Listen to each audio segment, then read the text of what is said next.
ibn Abdullah wa ala alihi wa ashabihi wa man walahu. Tuan-tuan, puan-puan yang dirahmati oleh Allah Subhanahu wa taala. Kita sambung tentang cara mengubati penyakit hasad dalam hati ataupun penawar untuk mengubati penyakit dengki dalam hati terhadap orang lain. Sebelum ini Imam Al-Ghazali rahimahullah, sebagaimana dinakalkan oleh pengarang kitab kita Al-Alamah Asy-Syaikh Sa'awar rahimahullah wa nafa'allahu bi ulumihi ma amin. Sebelum ini telah pun dijelaskan penawar dari sudut ilmu. Kerana mengubati segala jenis penyakit hati ini, penawarnya terdiri daripada dua, iaitu ilmu dan yang keduanya amal. Ilmu telah pun selesai dan hari ini masuk amal. Kata dia, sedangkan amal yang bermanfaat dalam mengubati kedengkian ialah dengan menghukum kedengkian. Dengan menghukum kedengkian. Setiap kali melakukan, makna menghukum iaitu kita tidak bersetuju dengan sifat tersebut. Sebaliknya kita perlu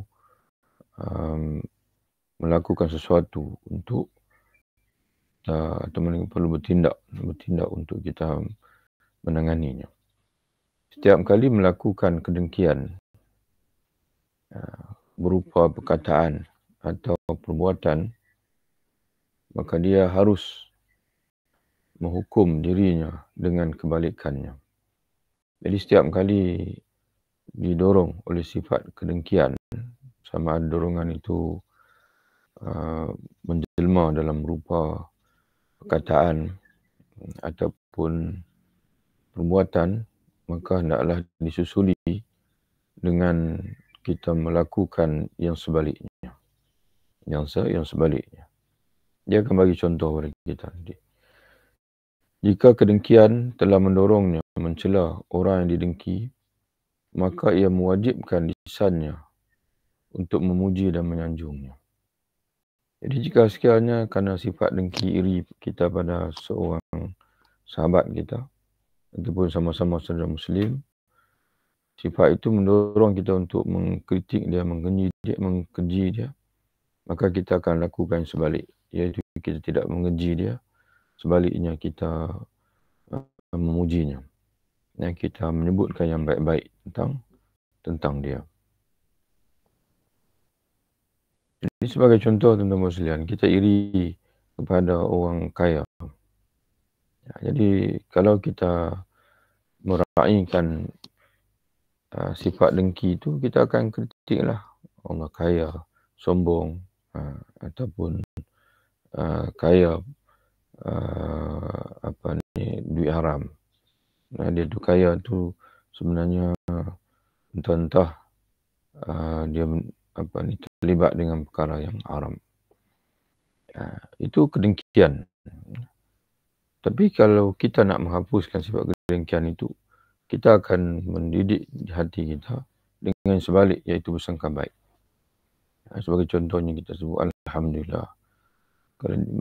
Bila adanya orang kaya dalam Islam ini, mereka itulah yang akan infak, mereka itulah yang akan membantu Islam, membantu umat Islam, membantu orang miskin. Jadi kita bersyukur kepada Allah walaupun kita tidak kaya, tapi dengan adanya orang kaya, Islam ini terbela. Jadi begitulah tuan-tuan sekalian. Jika kedengkian telah mendorongnya mencela orang yang didengki, maka dia mewajibkan lisannya dengan memuji dan menyanjungnya. Jika kedengkian telah mendorongnya bersifat sombong terhadap orang yang didengki, maka ia maksa dirinya dengan tawaduk dan meminta maaf kepadanya. Jadi dia akan berbaik-baiklah dengan orang yang pada asalnya dia iri ataupun dengki dengan orang itu. Jika ia telah melakukan hal itu dengan paksa, dan mana sekalipun kita lakukan dengan takalluf, dengan terpaksa, tapi demi untuk kita membaiki jiwa kita. Jika kedengkian itu telah menahannya untuk memberi nikmat kepada orang yang didengki, maka ia memaksa dirinya dengan menambah pemberian kepadanya. Jika ia telah melakukan hal itu dengan paksa dan diketahui oleh orang yang didengki, maka hatinya akan baik dan akan menyintainya. Jadi jika sekiranya orang yang kita asalnya, orang yang kita hasad, kita iri kepada dia itu, bila kita tahu bahawasanya kita ni bercakap yang baik tentang dia, kita ni tidak berhasad kepada dia, itu akan menimbulkan kasih sayang. Akan menimbulkan kasih sayang. Jika ia telah melakukan hal itu dengan paksa sekalipun dan diketahui oleh orang yang didengki, maka hatinya akan baik dan akan menyintainya. Apabila cinta yang telah muncul, maka orang yang dengki akan kembali menyintainya. Jadi wallahu alam, tapi asalnya maksudnya adalah orang yang didengki. Mana orang yang didengki itu akan kembali dipanggil. Nikmat yang dikecapi oleh orang yang asalnya dia hasad pada orang itu, nikmat itu akan balik pada dia semua. Akan berpatah balik kepada dia. Kita mengasihi orang baik, maka dengan sifat kasih pada orang baik itu, kebaikan orang itu akan balik pada kita juga.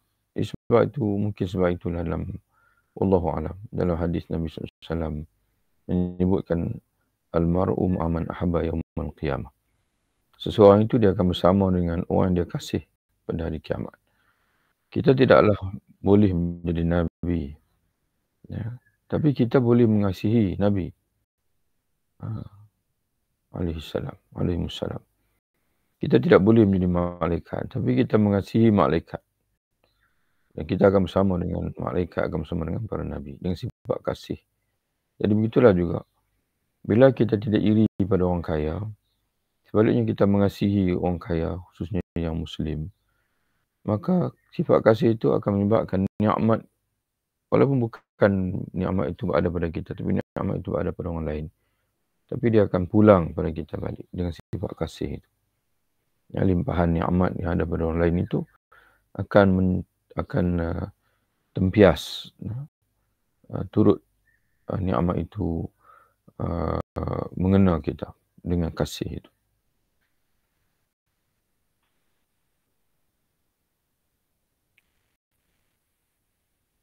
Dari sinilah akan lahir keharmonisan dan kesesuaian, keserasian yang akan menghancurkan kedengkian kerana sifat tawaduk, pujian dan menampakkan rasa senang terhadap kenikmatan yang ada pada orang lain dapat memikat hati orang yang diberi nikmat oleh Allah itu, menghaluskan budinya, menarik simpatinya dan mendorongnya untuk membalasnya dengan kebaikan. Jadi sebab itu bila kita ni baik dengan orang lain, kita ni sentiasa dilimpahi nikmat oleh Allah. Ramai orang akan tolong kita, ramai orang mendoakan kita. Walaupun kita miskin duit, tapi insya-Allah akan kaya dengan yang lain-lain. Kaya dengan kasih sayang orang lain, kaya dengan kehormatan, orang memandang kita dengan pandangan hormat. Itu belum lagi Allah Subhanahu Wa Taala redha kepada kita dengan sebab kita redha kepada dia. Semua makhluk Allah di dunia ini bagi kita baik belakang. Kita redha. Kerana semua itu adalah ketetapan daripada Allah Ta'ala.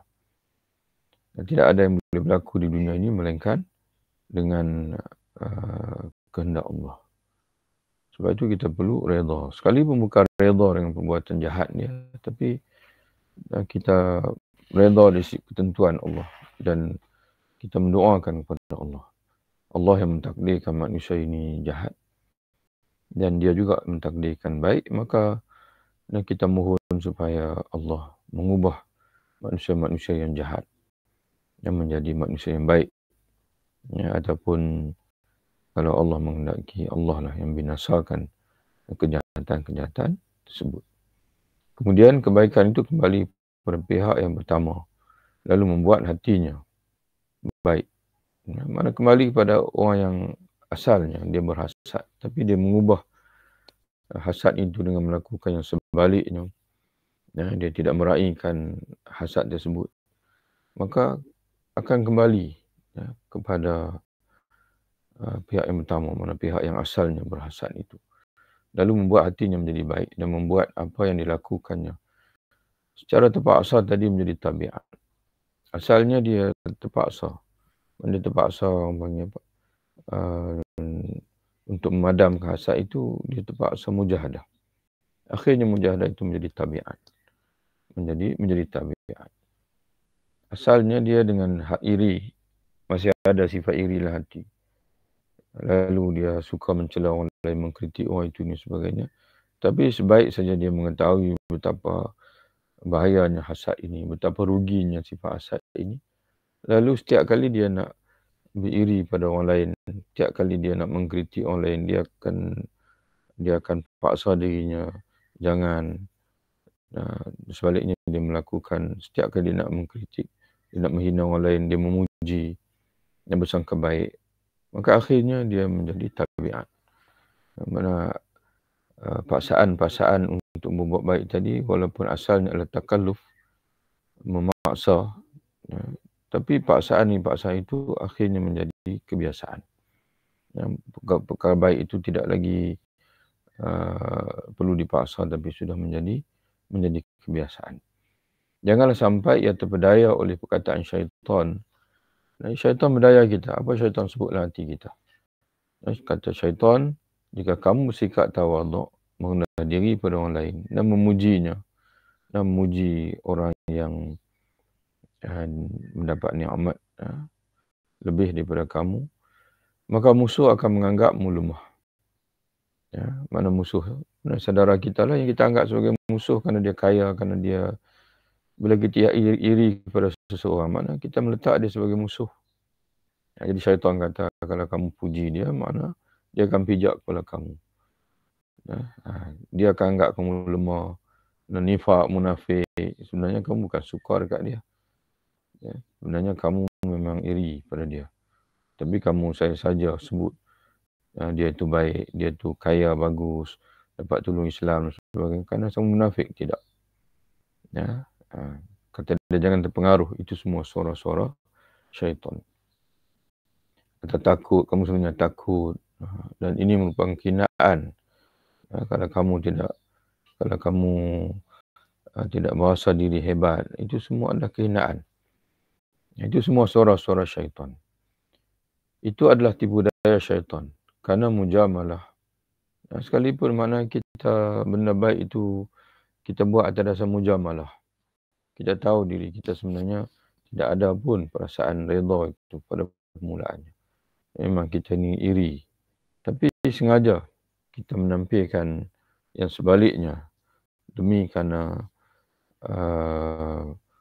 proses yang perlu kita lalui untuk kita membuang penyakit-penyakit hati. Walaupun dengan berlakon pada permulaannya. Walaupun dengan maksa-maksa pada permulaannya. Maka itu dipanggil dengan mujamalah. Maka mujamalah ni, baik secara paksa ataupun dah menjadi tabiat, dapat menghancurkan ketegangan, pemusuhan dari kedua belah pihak. Mengurangi antusiasnya. Makna akan mengurangi kegelojohan yang dalam hati kita. Dan membiasakan hati untuk saling berpadu dan mencintai. Mana kita tidak tamak dengan apa yang ada pada orang lain. Dalam hadis Nabi SAW menyatakan dalam satu hadis, Nabi kata, izhad fima fi aidin nas yuhibbakan nas. bersifat zuhudlah terhadap apa yang menjadi milik manusia.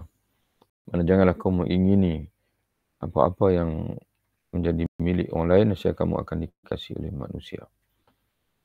Bersifat zuhudlah, mana bersedikitlah dalam mengambil dunia ini, nescaya kamu akan dikasihi oleh Allah Subhanahu Wa Taala. Dengan demikian hati dapat terhindar dari rasa sakitnya kedengkian dan kesedihan saling bermusuhan. Mana hati kita akan lapang dan kita akan hidup dengan tanpa tekanan. Karena bagi kita apa yang dikurniakan Allah itu segala-galanya adalah cukup. Kita tak perlu apa yang ada dalam tangan orang lain, dalam milik orang lain. Itulah obat-obat kedengkian yang sangat bermanfaat. Sekalipun pahit tetapi mujarab. Itulah obat-obat kedengkian yang sangat bermanfaat. Sekalipun pahit tetapi mujarab. Siapa yang tidak tahan dengan pahitnya ubat, maka tidak akan mendapatkan manisnya kesembuhan. Ini ungkapan hikmah yang sangat bernilai lah. Ini disebut oleh Imam Al-Ghazali dalam Ihya'nya. Yang kata dia, man lam yasbir ala mararatil dawa lam yanal halawat syifa. Siapa yang tidak sabar, tidak tahan untuk menghadapi kepahitan ubat, dia tidak akan memperolehi kemanisan sembuh. Kesembuhan ini adalah sesuatu yang sangat manis. Bila kita sakit, kita sangat-sangat menginginkan kesembuhan. Tapi kita perlu sabar untuk mengharungi kepahitan ubat. Karena ubat ini adalah pahit. Sama ada pahit maknawi ataupun pahit hissi. Proses penyembuhan, proses itu memerlukan mujahadah, memerlukan kita makan ubat, memerlukan pemudahan kadang-kadangnya. Tapi bila kita berjaya melalui proses itu, kita akan menemui kesembuhan yang sangat manis itu. Pahitnya ubat itu yakni tawaduk. Mana itu semua penawar-penawar.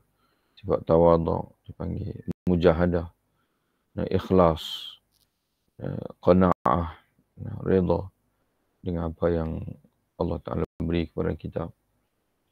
Zuhud. Itu semua ubat-ubat yang hakikatnya memang pahit. Perlu kepada mujahadah. Jadi pahitnya ubat, yakni tawaduk kepada musuh dan menjalin. Mana musuh di sini bukan musuh mana orang kafir, musuh itu tidak. Mana pada orang yang kita bersaing dengan dia. Orang Islam, saudara kita. Tapi kita angkat dia menjadi musuh kerana iri, kerana dengki. Jadi kita perlu hapuskan sifat itu dengan kita tawaduk kepada dia. Kerana dia Muslim, dia orang beriman. Dia orang beriman ni tak boleh kita sangka buruk, tak boleh kita dengki, iri kepada dia. Tapi bila kita nak buang sifat itu, perlukan kepada tawaduk. Jadi dengan tawaduk kita itu, dia menjalinkan keakraban dengan muji mereka, akan terasa ringan dengan bantuan, kekuatan, pengetahuan, dengan nilai-nilai yang telah kami sebutkan, dan kekuatan hasrat untuk mendapatkan pahala redha kepada qada Allah dan cinta dan cinta apa yang dicintai oleh Allah. Jadi walaupun pahit berat, tapi akan menjadi ringan bila kita ada ilmu. Ada ilmu. Ilmu itulah menyebabkan kita mampu untuk bertahan menghadapi ubat-ubat yang pahit tadi ni. Ilmu tentang apa itu? Di sini dia kata ilmu dengan bantuan kekuatan pengetahuan tentang nilai-nilai yang telah kami sebutkan sebelum ni. Dipanggil nilai, betapa bernilainya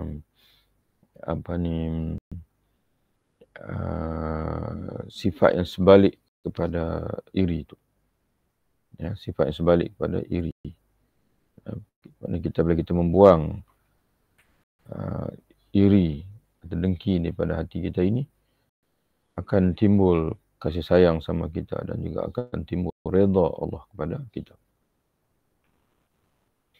Jadi berbaloi lah pengorbanan kita untuk membuang penyakit-penyakit hati ini, kerana dia akan menimbulkan kebaikan pada kita dan juga keredaan Allah pada kita. Rasa berat dan keengganan jiwa untuk menerima bahawa di dunia ini ada sesuatu yang bertentangan dengan apa yang diinginkannya adalah suatu kebodohan.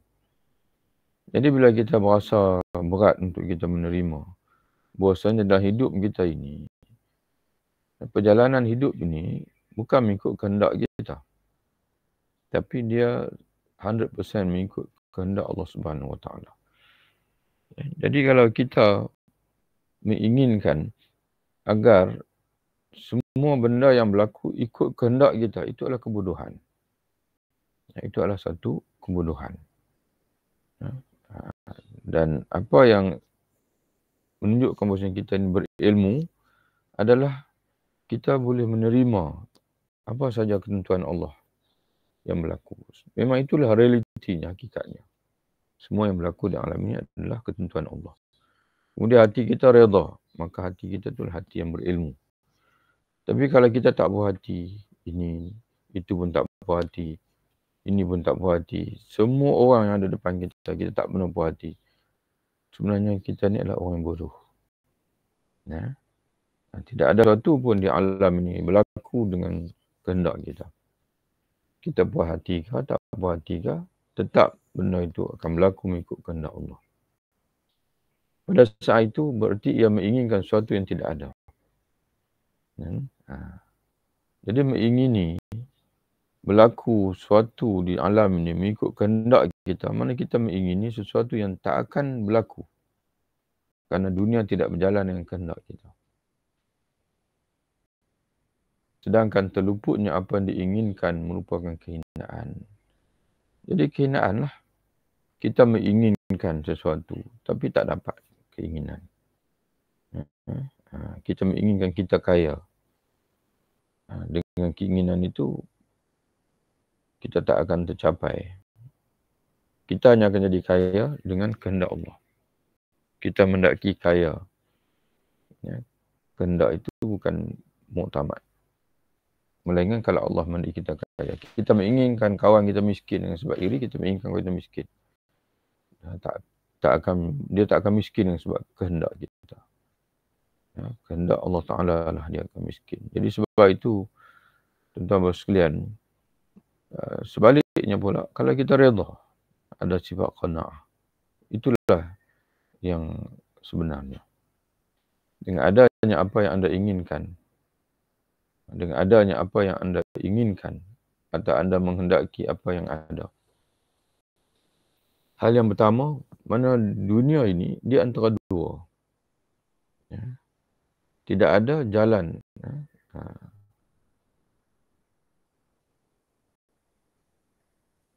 Tidak ada jalan untuk bebas dari kehinaan kecuali dengan dua hal.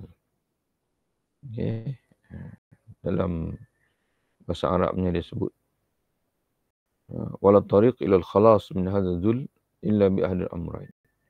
Tiada jalan untuk bebas daripada kehinaan ini. Maknanya bila kita tamak, dia panggil. Tamak untuk mendapatkan itu, ini. Tamak untuk melihat orang jatuh, orang miskin dan sebagainya. Tak akan berlaku. Ketamakan, keinginan kita tak akan berlaku.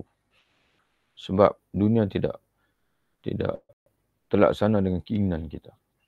Akhirnya, bila kita mengingini sesuatu yang tidak akan berlaku, tidak akan menurut kita, dunia tidak berjalan mengikut kehendak kita pun, maka itu kehinaan lah, tak tercapai. Kita mengingini, kita tamak akan sesuatu yang tak akan tercapai. Maka itu adalah satu kehinaan. Untuk mengelak dari kehinaan ini, illa bi ahadi amrain, jalannya adalah dengan salah satu daripada dua. Imma bi an yakuna ma turid. Yang pertama, iaitu dengan kita memaksa lah. Apa yang ma turidu, apa yang kamu nak, itu kamu paksa. Paksa bagi berlaku juga. Ya. Wa imma wa au bi an turidu ma yakun, ataupun kamu menghendaki apa yang sememangnya boleh berlaku. Kata dia, al-awwal laisa ilaik. Kalau kamu ingin yang pertama, itu bukan kemampuan kamu. Ya. Iaitu untuk memaksa terjadinya apa yang berlaku di alam ini, kita ingin paksa supaya jadi mengikut kehendak kita. Itu tak akan berlaku, kata dia. Mustahil akan berlaku. Kerana dia hanya berlaku dengan kehendak Allah. Tinggal lagi satu lagi. Iaitu kamu mengingini ma yakun. Dalam bahasa lain kata, kamu redha apa yang sedia berlaku. Dia panggil. Itu apa yang sedia dikehendaki oleh Allah. Kerana setiap yang berlaku itu adalah dengan kehendak Allah. Kerana kita redha lah. Ya, siapa saja. Mana orang kaya, alhamdulillah dia kaya. Dia berjaya dan sebagainya, kita redha. Redha dengan ketetapan Allah Subhanahu Wa Taala. Tidak semestinya kita redha dengan apa yang berlaku itu. Tapi dengan redha, maksud redha sini adalah apa yang berlaku di alam ini semua dengan ketetapan daripada Allah Subhanahu Wa Taala. Sebab itu para ulama dalam menyelesaikan kadang-kadang timbul satu percanggahan dari sudut kefahaman, dia panggil. Ya. Kufur berlaku dengan kehendak Allah. Ya. Apakah perlu kita redha dengan kufuran itu? Tidak. Kita tak boleh redha dengan kekufuran. Tapi takdir Allah yang menghendaki di alam ini adanya kekufuran, itu kita terpaksa terima. Sebab itu yang berlaku dengan ketetapan Allah. Karena itu qada ada dua. Qada dari sudut al-kauni, dan yang kedua qada dari sudut syar'i. Ketetapan Allah dari sudut hukum Allah. Hukum takdir dia panggil. Tidak ada yang di alam ini yang berlaku tanpa ketetapan Allah. Iman ketetapan Allah. Kekufuran pun ketetapan Allah Ta'ala. Di sudut al-kaun, penciptaan. Allah yang mentakdirkan. Allah yang menetapkan bahawa dia ingin mencipta. Di sana ada manusia yang beriman dan ada manusia yang kufur. Dan di sana ada qada syar'i. Ketetapan di sudut syarak.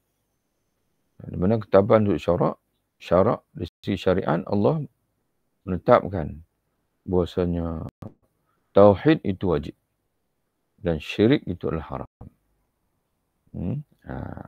Jadi walaupun di sana ada orang yang, jadi sebab itu kita redha dari sudut syariat, kita tidak redha berlakunya syirik. Itu di sisi syarak, kerana syirik itu adalah berdosa. Yang sebesar-besar dosa, dia panggil. Kita redha dari sudut syar'i. Tapi dari sudut berlakunya orang yang mensyirikkan Allah di alam ini, kita tahu itu semua berlaku dengan ketetapan daripada Allah Subhanahu Wa Taala, dia panggil qada al-kauni, dia panggil. Kemudian yang pertama bukan untuk anda. Mana untuk berlakunya yang pertama, iaitu adanya apa yang anda inginkan berlaku di alam ini mengikut apa yang diinginkan, itu bukan untuk anda, bukan kemampuan anda. Atau anda menghendaki apa yang ada. Mana menghendaki redha saja dengan apa yang ada. Itu memang, itulah sepatutnya. Itulah kemampuan kita. Dan sedang hal yang kedua, iaitu kita redha. Redha dengan apa yang ada. Merupakan pintu masuk untuk berusaha mendapatkannya dan mencapainya dengan riyadhah. Dan untuk mencapai redha itu, pintu masuknya adalah dengan kita bermujahadah. Itu dengan riyadhah, melatih untuk melatih jiwa kita untuk menerima, untuk qanaah dia panggil. Dan adanya sifat qanaah. Dan setiap orang yang berkar wajib mencapainya. Mana mencapai sifat redha tadi, qanaah tadi. Menerima apa yang ditentukan oleh Allah Ta'ala. Dan inilah ubat yang tuntas. Riyadhah.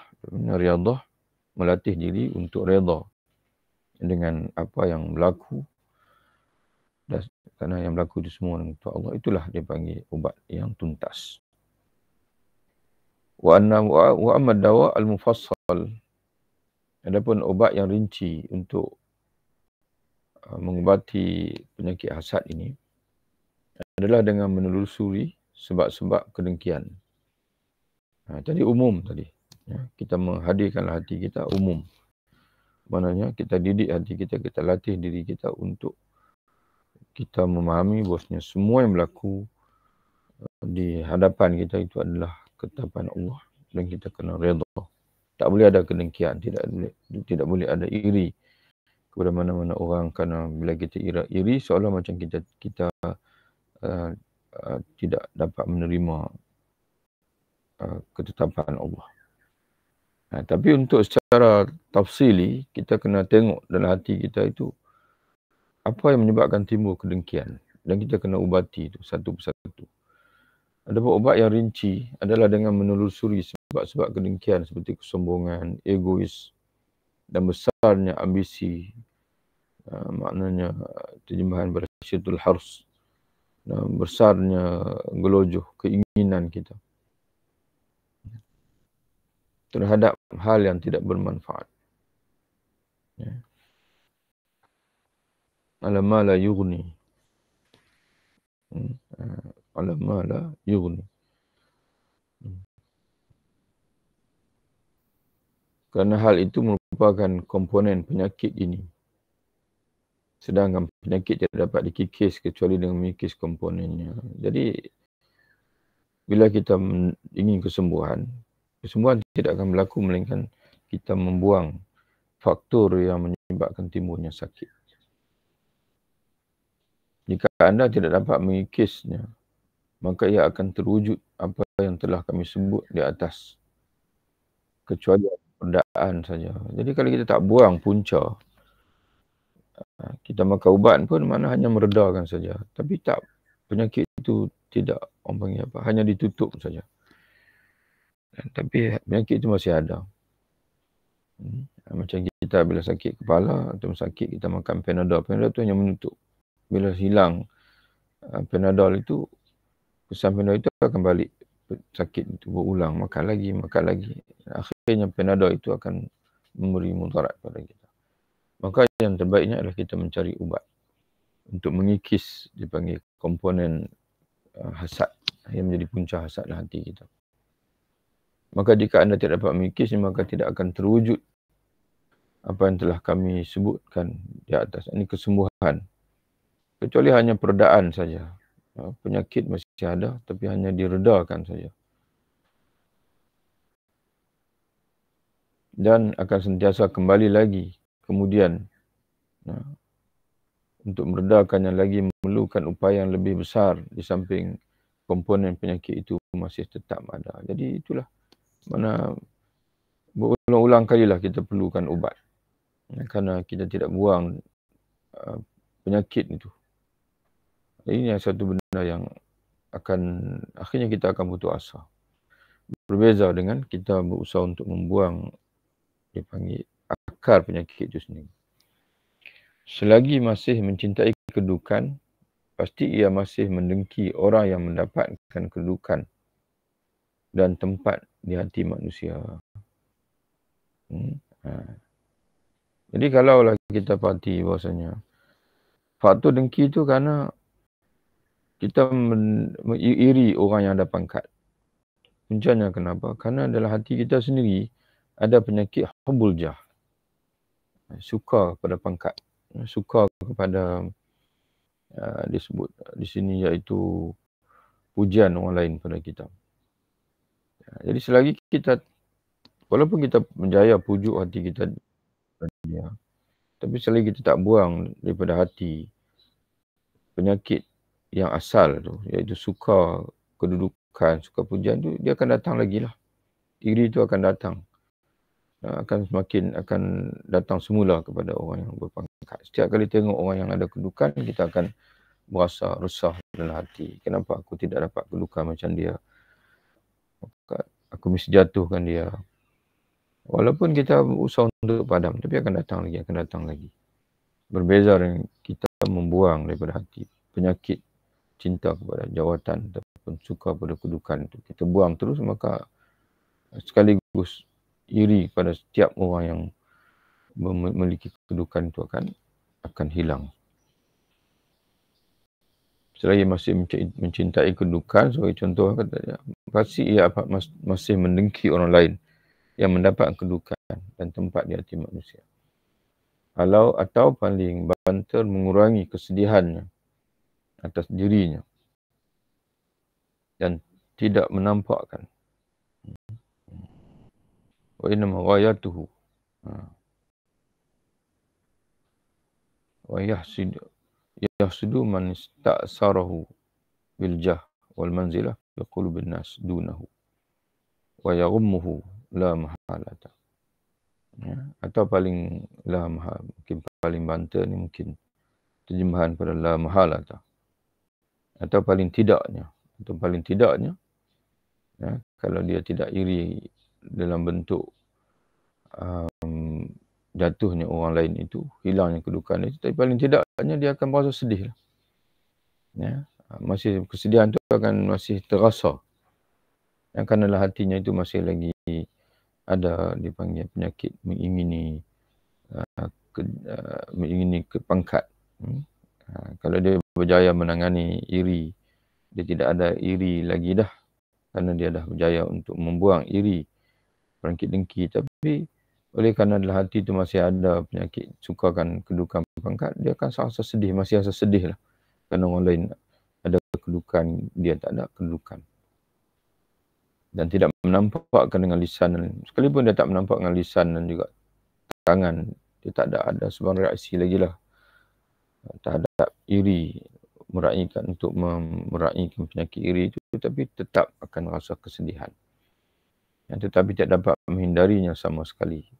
Masih ada juga tekilan dalam hati itu. Masih belum terbuang sepenuhnya. Kerana penyakit itu akarnya masih ada. Allah adalah pemberi taufik. Wallahu huwal muwaffiq. Karena mudah-mudahan Allah memberi taufik kepada kita semua, insya-Allah. Dan dapat membersihkan hati. Demikianlah tuan-tuan sekalian, selesai kita subtopik berkenaan dengan penawar untuk merongkai, membuang penyakit iri ataupun hasad dalam hati kita. Wallahu a'lam bishawab. Assalamualaikum warahmatullahi wabarakatuh. Insya-Allah.